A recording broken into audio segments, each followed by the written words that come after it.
have seen attempts to include holistic components in our A through F system, such as considering the degree of community support a school district receives. Is there a way to engage the voice and expectations of the community in the accountability, grading system, or how you envision effective accountability? Well, I think when we're talking about the rating system for schools, right now there are these IGC committees that work together, and I would suggest, I believe that that is an important component that as a state we need to look at supporting. We need to look at removing the sunset provision for those committees and enhance those committees and focus more on a more holistic approach in rating schools. Thank you. Thank you. Mr. Whitfield? Yes, the more participation we can have from our community at all levels is going to be better. If you look around this room, the people that are here, we don't all necessarily have children in school right now, but you probably participated in public education in one way or another throughout your life because you understand the importance of public education.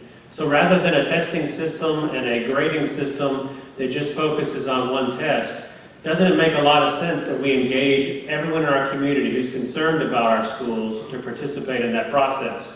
So I would be in support of that. Thank you. Mr. Riddle?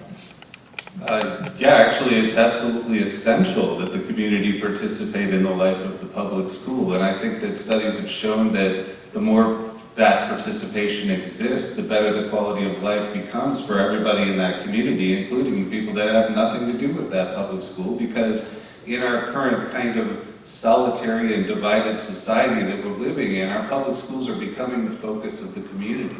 And I think that building that community is one of the roles that public schools have. So I would absolutely support having the community get a chance to weigh in on the performance of that public school, especially if they're involved in participating. I think in HEB ISD, we have a lot of participation. Every meeting that I've been to has been very well attended. So I think that HEB would do well in that department. Thank you. Mr. Griffin? Thank you.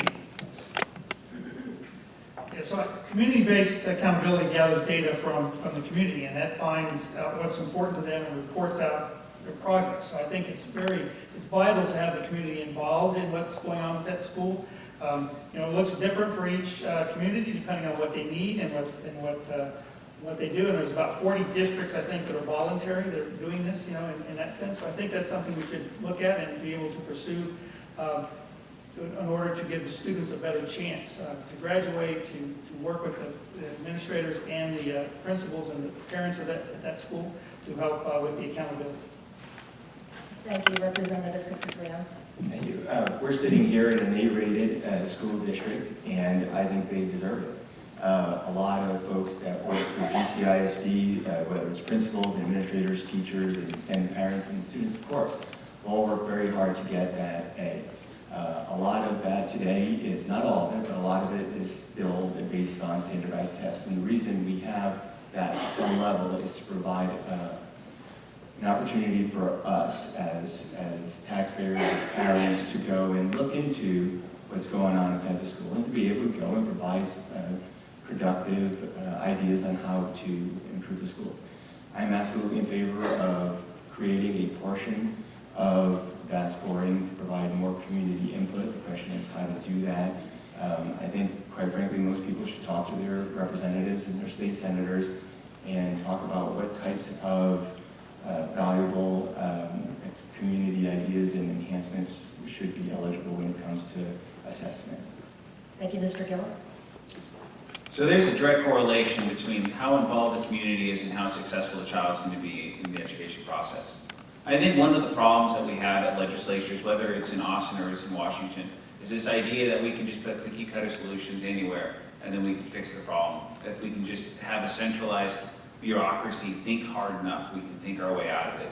But there's an old saying that says no plan survives first contact. And I think that one of the things that we need to do is when we start putting these ideas out there is that we have to have built-in flexibility. And a big portion of that is community involvement, is getting the local community to come in, talk about, and be part of the shaping of how we actually judge, rate the teachers, how we judge, rate outcomes. Because it's going to be what HEB needs is a lot different than what Dallas needs, it's a lot different than what Cook County needs. So we need to be able to have community input so we can have that flexibility and we can have the right outcomes for the right students.